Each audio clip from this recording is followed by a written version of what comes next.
Good morning, good afternoon, or very good evening to all the students studying in ninth standard. Welcome to your own YouTube channel, that is My Online English Class. And in this video, we are going to learn our next poem, 1.3. Name of the poem is Hope is the Thing with Feathers. The poem is written by or composed by Emily Dickinson. Emily Dickinson यांनी ही कविता रचलेली आहे. Hope is the main subject of the poem. Hope म्हणजे आशा. आशा या कवितेचा मुख्य विषय आहे. Hope is very important to live a healthy life. आपल्या सगळ्यांसाठी आपल्याला जर चांगलं आयुष्य जगायचं असेल तर आशा खूप महत्वाची असते. कारण if we have hope then only we can overcome all the problems. आपल्यामध्ये आशा असेल तर आपण सगळ्या अडचणींना सामोरं जाऊ शकतो. तर अशा प्रकारे ही अतिशय छोटीशी मात्र अतिशय महत्वाची आणि मिनिंगफुल अशी पोएम आहे.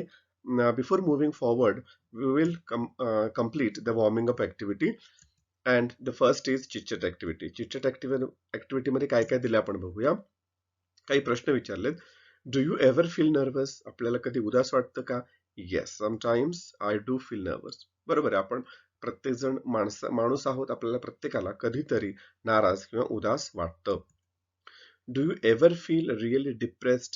कधी कधी खूप निराश आपण होतो का? Yes, when I am sad I feel really depressed. जेव्हा मी दुःखी असतो तेव्हा मी खूप निराश होतो. आता काही जण याच्यासाठी नाही असं सुद्धा उत्तर लिहू शकतं. जर तुम्हाला कधीच निराश वाटत नसेल तर तुम्ही no I never feel this way किंवा I never feel really depressed असं लिहू शकता. Okay, this is my point of view. What makes you nervous or depressed? जर याचं उत्तर तुम्ही येस लिहिलं तर त्याचं कारण या ठिकाणी लिहायचंय. If something goes wrong I feel nervous or depressed. जर कधी माझ्या मनासारखं झालं नाही तर मी नाराज होतो. चौथा प्रश्न, what do you hope for on this occasions? Means Wien you feel depress, जेव्हा तुम्ही नाराज होता, निराश होता, so what do you hope for? तुम्हाला काय आशा असते? I hope for a support from my parents. मला माझ्या पालकांनी आधार द्यावा, सपोर्ट द्यावा अशी माझी अपेक्षा असते, आशा असते.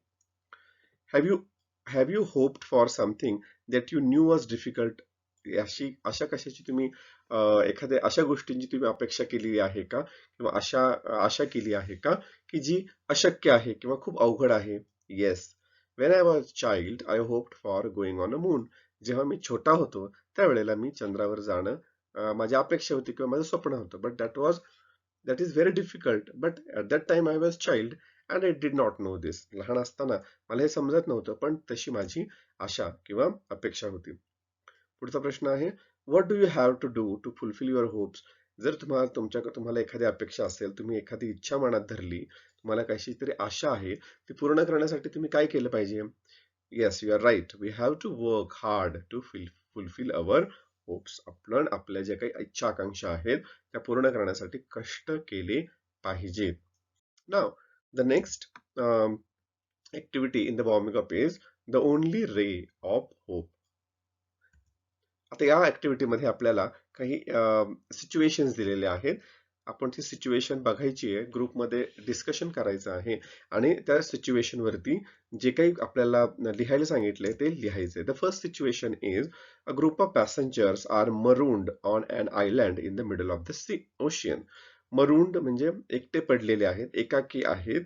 कुठे आहेत ते? In the middle of the ocean. या ठिकाणी एक आयलँड दिसतोय आपल्याला, बेट दिसतंय in the middle of the ocean, and some passengers, a group of passengers are marooned on an island. त्या ठिकाणी ते एकटे पडलेले आहेत. त्या ठिकाणी ते एकटेच आहेत. त्यांचं जहाज त्यांना सोडून गेलेलं आहे काही वेगळ्या कारणांसाठी असेल. तर आपल्याला काय काय लिहायचे पहा. सराउंडिंग्स. कसे सराउंडिंग्स असेल? आपल्याला लिहायचं there is no one in the vicinity. In the vicinity म्हणजे जवळपास. जवळपास कुणीही दिसत नाही. No fresh water is available for drinking.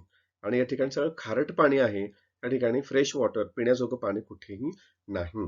अजून काय लिहायचं आपल्याला? एक्सक्लेमेशन्स.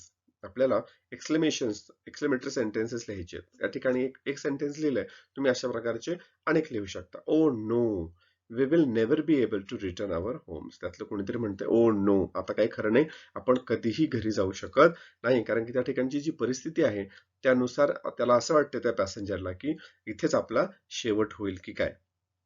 The only ray of hope, फक्त एकच आशा आहे या ठिकाणी, ती काय असू शकते? Any aircraft or cruise realises the existence of the passengers. एखादं वरनं जाणार एअरक्राफ्ट म्हणजे विमान, हेलिकॉप्टर किंवा शेजारून जाणारं जहाज, त्यांना जर समजलं की या ठिकाणी पॅसेंजर्स अडकलेले आहेत, तेवढंच काय, तो आशेचा किरण त्यांच्यासाठी आहे.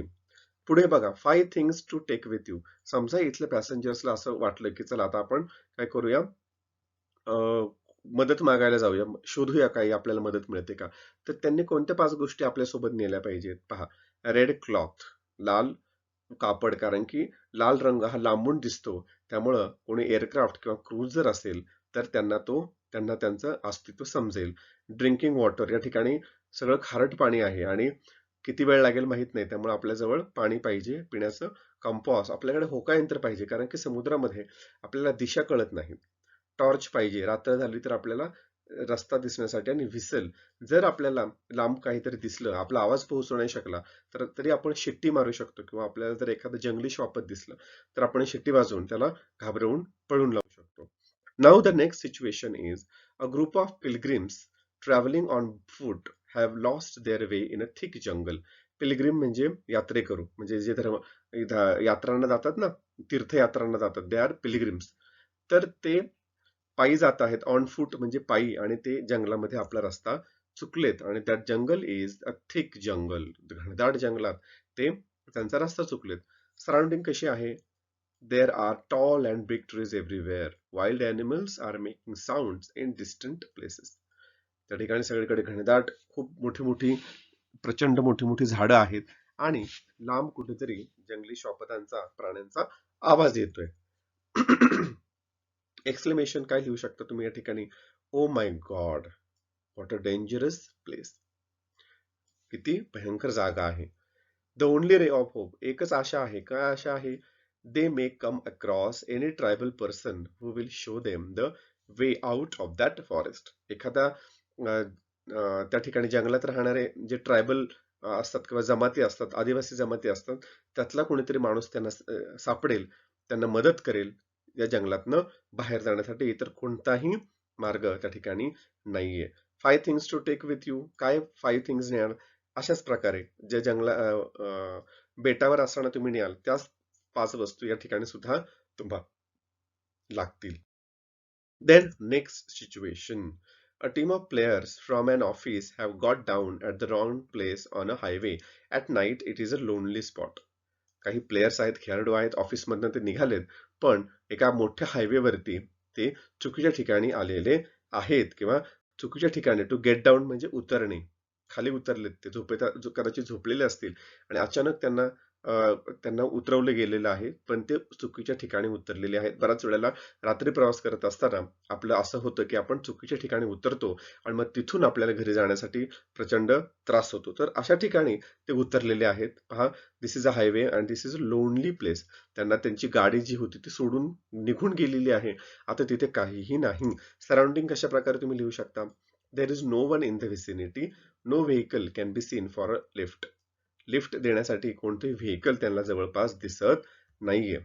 एक्सक्लेमेशन काय लिहू शकता? What a long way to go. My god, आपण आता मध्येच उतरलो आहोत, आता आपल्याला किती लांब चालत जावं लागणार आहे, असं कोणीतरी म्हणतंय. The only ray of hope काय? एकच आशा आहे. काय आशा आहे? Any car or vehicle will come and give them lift. कोणते तरी एखादे कार, एखादे वाहन येईल आणि त्यांना त्या ठिकाणावरून घेऊन जाईन, एवढी एकच आशा त्यांच्याकडे आहे. पुढे, 5 things to take with you. आता आता त्यांना जर 5 वस्तू न्यायच्या असतील त्यांच्याबरोबर, कोणाला मदत मिळवण्यासाठी जायचंय, तर काय काय घेणार ते? मोबाईल पाहिजे त्यांच्याकडे, identity cards, they are players from an office, मग ओळख पटवून देण्यासाठी त्यांच्याकडे आयडेंटिटी कार्ड्स पाहिजेत. वॉटर, टॉर्च अँड व्हिसल, हे तर कंपल्सरी आहे.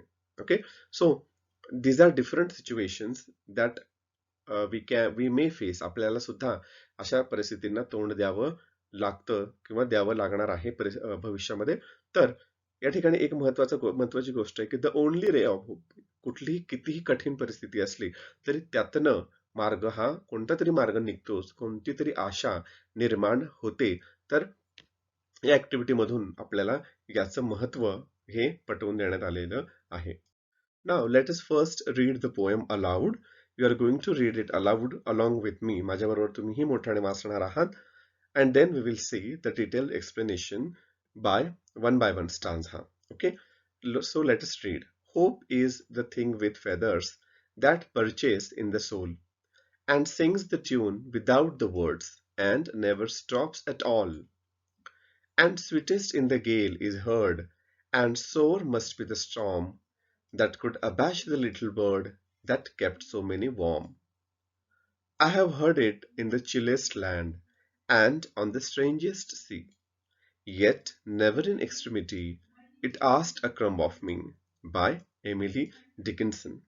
This is a very short but very meaningful poem. अतिशय छोटीशी मात्र अतिशय अर्थपूर्ण अशी ही कविता आहे.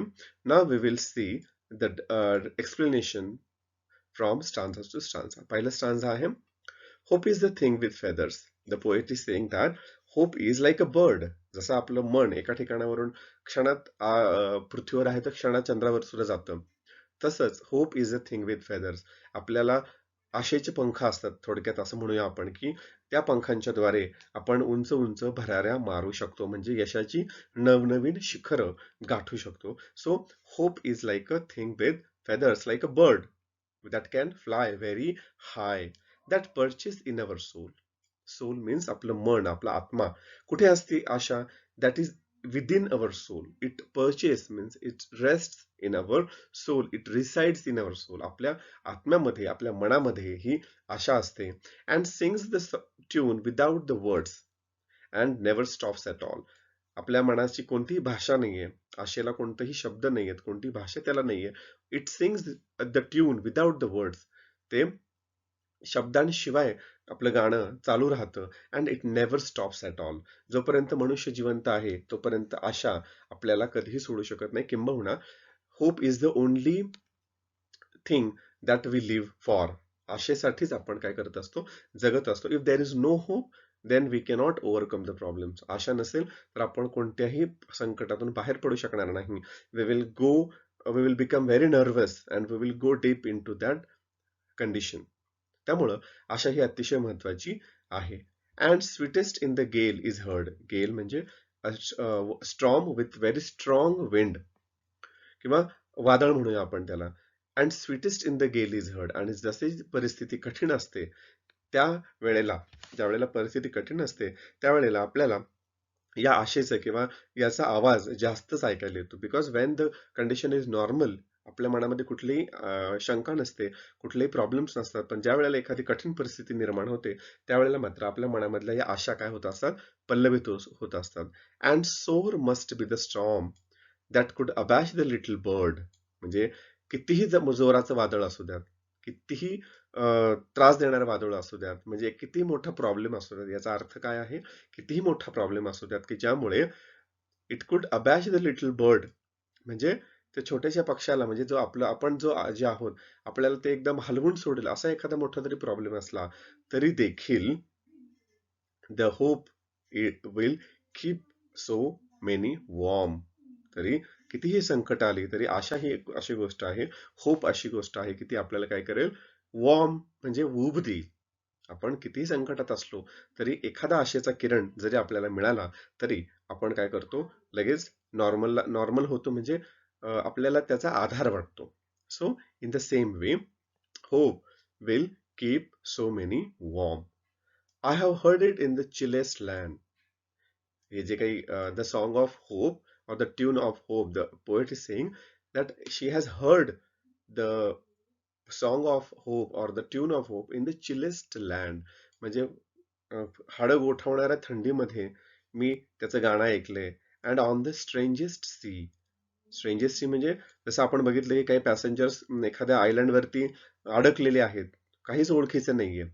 चिलेस्ट लँड किंवा स्ट्रेंजेस्ट सी याचा या ठिकाणी शब्दशः अर्थ आपण घ्यायचा नाहीये. It means that difficult conditions. और अननोन प्रॉब्लेम्स, असे प्रॉब्लेम्स की ज्याची काहीच कल्पना नाही, अचानक आपल्या समोर येऊन उभे राहतात. अशा कठीण परिस्थितीमध्ये yet never in extremity it asked a crumb of मी. कितीही संकट आली, कितीही काही झालं तरी देखील आशेने मला माझी साथ, hope has always been there with me, माझी साथ तिने कधीही सोडलेली नाही. And it has not asked a crumb of मी, आणि त्या बदल्यात माझ्याकडनं काहीही मागितलेलं नाही. So this is the power of hope, and we are all being very strong. आपण ह्या कोविड-19च्या काळामध्ये किंवा कोरोनाच्या काळामध्ये आपण याला हरवतोय किंवा याच्याशी सामना करतोय. What is the hope? आपल्याला काय आशा आहे की one day everything will be normal. एक दिवस असा येईल की सगळं काही काय होईल, नॉर्मल होईल. So this is the hope that we are living with, and that is why this poem is very very important for us. म्हणून ही पोएम जी आहे ही आपल्यासाठी या काळामध्ये खूप महत्वाची आहे. So if you like the poem, kindly reply, comment करा, लाईक करा, सबस्क्राईब करा आणि आपल्या मित्रांबरोबर शेअर करा. Thank you so much for watching the video. Bye bye. Have a nice day.